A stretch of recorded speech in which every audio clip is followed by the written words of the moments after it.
ஆண்டவர்களுக்காக தந்த வேத வசனம் சங்கீதம் 6:6. என் பெருமூச்சினால் இழைத்து போனேன், இரவு முழுவதும் என் கண்ணீரா என் படிக்கையை மிகவும் ஈரமாக்கி என் கட்டளை நினைக்கிறேன் அப்படின்னு பார்க்கிறோம். இதில் பாருங்க, இதில் தாவீதை பற்றி அவர் நெருக்கத்தின் காலத்துல அவ்வளவுதான் அவர் நெருக்கப்பட்டாரு, கண்ணீர் வடிச்சாருங்கிறத நம்ம இந்த இடத்துல நம்ம வாசிக்கிறோம். இன்னைக்கு இதை பார்க்குற அநேகரோட வாழ்க்கை நான் கேள்விப்படுறதும் சரி, என்னன்னு சொன்னாக்க பல நெருக்கடிகள், கஷ்டங்கள், கவலைகள் வரும் பொழுது இன்னைக்கு என்ன செய்யறோம், படுக்கையில கூட அழுது கொண்டு கட்டில நனைகிற அளவுல, தலாவணி நனைகிற அளவுல, அந்த அளவுல வேதனை, குடும்பத்துக்குள்ள பிரச்சனைகள், குழப்படிகள், சண்டைகள், பிரச்சனைகள், இதெல்லாம் நினைச்சு நீ என்ன செய்யறதோ, நான் எப்படி வாழ்றதோ அப்படிலாம் நினைச்சு நீங்க கண்ணீர் படிச்சு கொண்டிருக்கலாம். ஆனா ஏசப்பா உங்க கண்ணீருக்கு பதில் தருவாரு. ஆனா அந்த கண்ணீரை நீங்க என்ன செய்யணும், தேவ சமூகத்துல நீங்க வடிக்கணும், ஆண்டவரை நோக்கி நீங்க வடிக்கணும். சும்மா கட்டில நினைக்கிறது மட்டும் இல்ல, தலானியை நினைக்கிறது மட்டும் இல்ல, உங்களுடைய வேதனையை நீங்க ஆண்டவருக்கு நேராக ஆண்டவரேன்னு சொல்லி நீங்க கண்ணீர் வடிப்பீங்கன்னா ஏசப்பா உங்களை கண்டிப்பா ஆசீர்வதிப்பாரு. பாருங்க, ஆபிரகாம் துரத்தி விட்டாரு, ஆபிரகாம் சாரால் சேர்ந்து துரத்தி விட்டாங்க. ஆனா எங்க போறது, எப்படி போறது என்னன்னு தெரியாதபடி ஒரு திக்கற்ற நிலையில தன் மகனை கூட்டி கொண்டு அவன் வனாந்தரமான வழியில கடந்து வர்றா. வர இடத்துல ஒரு இடத்துல போயிட்டு என்ன செய்யறா, சத்தம் போட்டு அழுகிறா. ஆனா அந்த சத்தத்தை ஆண்டவர் கேட்டார்.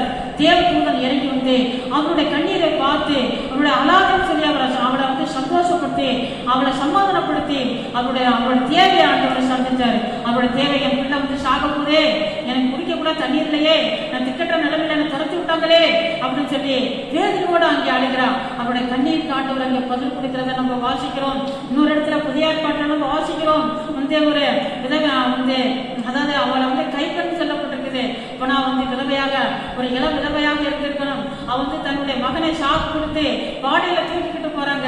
அவ ரொம்ப வேதனையோடு அழுதுகிட்டு வர்றாரு. அவளுடைய கண்ணீர் ஆண்டவர் போய் பார்க்கிறாரு. பார்த்து நீ அழாதன்னு சொல்லி அவளை சமாதானப்படுத்தி அந்த செத்து மறைத்து போன அந்த வாலிபனை உயிரோட இழப்பை கொடுத்து அவருடைய கண்ணீரான அங்கே ஆண்டவர் துடைக்கிறத நம்ம வாசிக்கிறோம். விதமாக இன்னும் வசனம் சொல்லப்பட்டிருக்குது, கண்ணீரோட விதைக்கிறவன் கெம்பரத்தோட அறுப்பான்னா வசனம் சொல்லப்பட்டிருக்குது. நீங்க அருமையான சகோதர சகோதரியில, தேவ பிள்ளைகள, நீங்க எந்த விஷயத்துக்காக நீங்க இந்த இடத்துல நீங்க அழுது கொண்டிருக்கிறீங்க, நீங்க கண்ணீர் வடிச்சு கொண்டிருக்கிறீங்க, நீங்க கட்டில நினைத்து கொண்டிருக்கிறீங்க, ஒரு சதாபதி நனைகிறது, யார்கிட்டையும் சொல்ல முடியாத நீங்க வேதனைப்பட்டு மூச்சு அடைக்கிறது போல, இருந்து அடைக்கிறது போல நீங்க வேதனைப்பட்டு அழுது கொண்டிருக்கிறீங்களா? ஏசப்பா இவர்களுடைய கண்ணீர் எல்லாம் தொடச்சவரு, இவர்களுக்கெல்லாம் பதில் கொடுத்தவரு. உங்களுடைய கண்ணீருக்கு ஆண்டவர் சீக்கிரத்துல பதில் தருவாரு. ஆனா நீங்க தேவ சமூகத்துல உங்களுடைய கண்ணீரை வடிக்கணும், ஆண்டவரை பார்த்து நீங்க கண்ணீர் வடிக்கணும். வடிக்கும் பொழுதே கண்டிப்பா ஏசப்பா உங்களுடைய கண்ணீருக்கு பதில் தருவாரு, உங்களையும் ஆசீர்வதிப்பாரு. இந்த நாள் உங்களுக்கு ஆசீர்வாதமா இருக்க ஜெபிக்கிறேன். பரிசுத்தம் நல்ல பிதாவே, உங்க தோத்திரம் நன்றி ஏசப்பா. ஆண்டவரே, உங்க தோத்திரம் இந்த வேத வசனத்தை கேட்ட உங்க பிள்ளைகள் ஒவ்வொருத்தரையும் தந்தனியா பேர்புறாக ஆண்டவரை நீங்க தொட்டு ஆசீர்வதிக்க தகப்பனே ஏசப்பா. உங்க தோத்திரம் தோத்திரம் தோத்திரம் ஏசப்பா. அப்பா, யாருன்னா ஆண்டவரை இந்த நேரத்தில் ஆண்டவரே என்ன விஷயத்தை நினைச்ச ஆண்டவரை, எதற்காக ஆண்டவரை அப்பா அழுது குழம்பி ஆண்டவரை கட்டில நினைக்கிறார்களோ, தலைவலியை நினைக்கிறார்களோ, வேலையோட படுத்திருக்கிறார்களோ, வெளியில சொல்ல முடியலன்னு சொல்லி ஆண்டவரை குழம்பி கொண்டிருக்கிறார்களோ ஏசாப்பா ஆண்டவரை அப்படி அழுகிற உங்களுடைய மக்களுக்கு ஆண்டவரே அப்பா நீங்க உதவி செய்த தகப்பனே உங்களுக்கு தோத்துறையா. அப்பா நீங்க பதில் கொடுங்க. நேரத்தில் பாதிக்கப்பட்டிருக்க ஆண்டவரை ஒவ்வொரு சகோதர சகோதரிகளை தேவன் சந்திங்கப்பா. அருமையான பரிசுத்தவங்களே ஆண்டவரை அப்பா நீங்க சந்திங்க, அவர்களே ஆசீர்வதிங்க ஏசப்பா. ஏசாப்பா அந்த நாள் கூட ஆண்டவரை பிறந்த நாளில் சந்திக்கிறவர்களுக்கா, திரும்ப நாளில் சந்திக்கிறவர்களுக்கா தோத்திரம் தோத்திரம் அவர்களே நீங்க ஆசீர்வதிக்க தகப்பனே உங்களுக்கு தோத்திரம் நன்றி ஏசப்பா. ஏசாப்பா தோத்திரம் வியாதி படிக்கல இருக்கிறவர்களுக்கு தான் நல்லா சுகப்பலாம் ஆரோக்கியத்தை கொடுக்க தகப்பனே உங்களுக்கு தோத்திரையா. ஏசாப்பா அப்பா விவசாயிகளுக்கா தோத்திரம், ஆண்டவரை மீனவர்களுக்கா தோத்திரம், கடை வியாபாரிகளுக்கா தோத்திரம், பாதிக்கப்பட்ட நிலையில இருக்கிற ஒவ்வொருத்தருக்கும் நீங்க உதவி செய்ய ஏசாப்பா.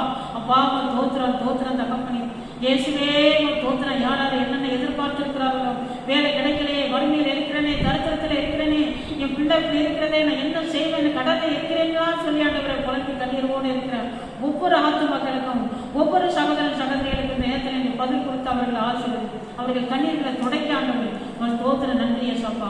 ஏசு கிறிஸ்துவின் நாமத்தில் ஜெபிக்கிறோம் பரிசுத்தம் நல்ல பிதாவே.